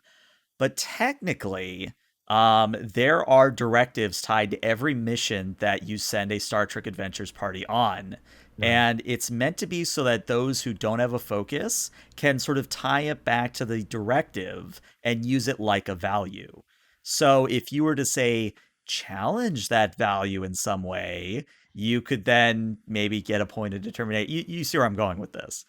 So the directives will be the following. The first is to ensure that the Tholians do not, how do I say this? The Tholians do not enter into a war with the Federation over Smir. That's one directive. The second directive is to ensure the colony continues to function at its current level. And those are your 2 directives. Is it too late, by the way, Al? Because we already sort of established this, but I wanted to try to assist in some way. I mean, it would make sense that you could conceivably give me your own presence command as an assist. But it would kind of come down to whether you wanted the assist or whether Krov wanted to challenge a directive here. Right. I think I wanted to put that on the table. I've got a value I think Krov could challenge that I think would actually work here. So he's got a value. The honor of Starfleet comes before personal honor. I think with this guy basically saying that his officers are idiots, he's going to take that very personally. So I think he could perhaps forget about that a little bit, and he's going to be a little more pushy than probably should be.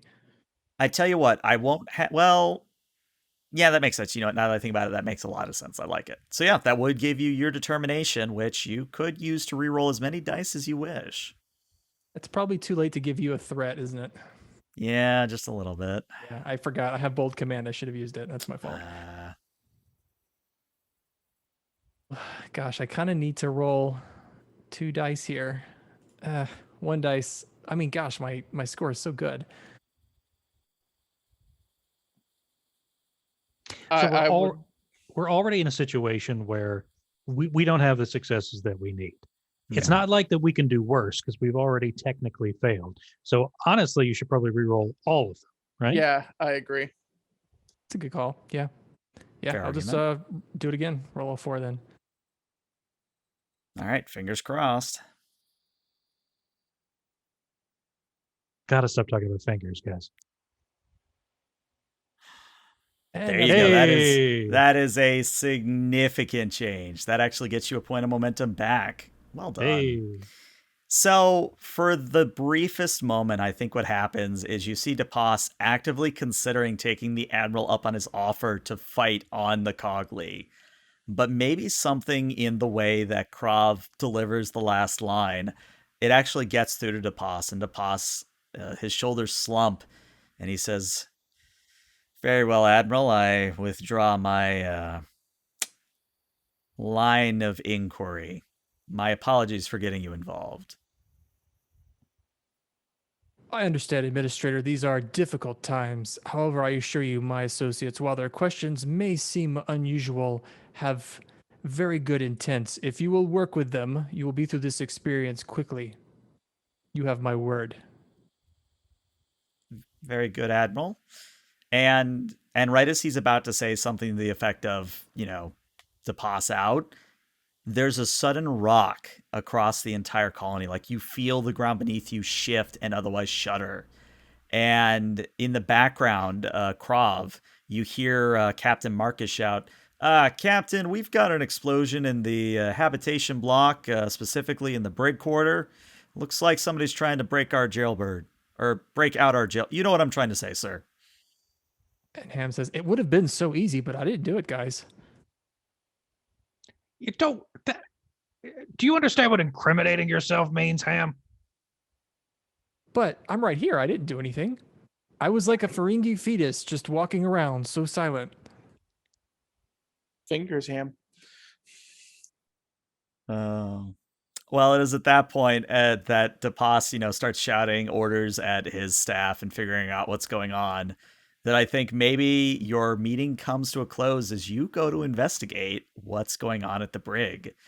Yeah. And when you arrive, you see that indeed a hole has been blown in the back wall, and Vimian is no longer there. She is missing, for all things considered. Come on. What is this Looney Tune shit? Looney Tunes? It's an entertainment, a fiction created by Earth in its early days. Very funny. Well, Commanders, if you don't mind, I'll take a look. The cameras should have been turned back on when the security guards came back in. There might be some footage. All right. Good Tell thing- us what you good got, thing- Ham. Yeah, good thinking, Ham. All right, Ham, very important role for you. Oh no, I another one. need a daring and an engineering. Difficulty of 3. I think the only way to make this happen, y'all, is to take that one momentum. I'm not using it. No, I'm not using it. Computers for a focus. Computers as a focus. If I could get an assist from someone, that would probably make it better. He's only got a 13 is what he's rolling here. So what is it? It's security, I guess. It would be more engineering because the cameras were part of the wall Okay. that got blown out. So I'm it's actually pretty more- good at engineering. Okay. So what would it be? Daring and in terms engineering. of daring and engineering. Yeah, I'll assist. Yeah, All right. daring and engineering. All right. Well, there's 2. Oh Woof. no.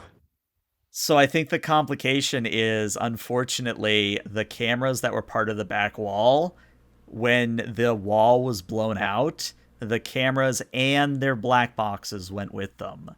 So unfortunately, I think what that means is our final scene for today's session is you all just sort of staring out towards the light side of the colony as literally your client is in the wind.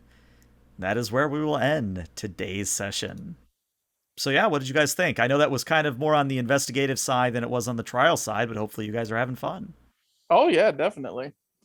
I'm going to be honest, El. I was under the impression that this campaign would be entirely litigating Janeway, so I'm a little disappointed. Oh, I mean, it is tempting. I mean, how many counts of genocide could we get her on? I mean, let's be fair. We have plenty of opportunities. You wait for me to come around to this again. I'm gonna the Tholians already. I'm working on a genocide case for the Tholians. He's gonna bring it back to Janeway somehow. Like the Somehow Tholians this are is here Janeway's because of doing. Janeway. Oh, definitely. See, that's where the Ractigino comes in because it's all motivated by she's there's some kind of special coffee blend here that Oh yeah. she's trying to get control of. Somebody pretty early on mentioned coin tosses and the possibility of us doing it. I do here have a Starfleet graduate challenge coin that I've worked into my backstory. Nice. So, you know, if that ever comes up, we're good. Love it.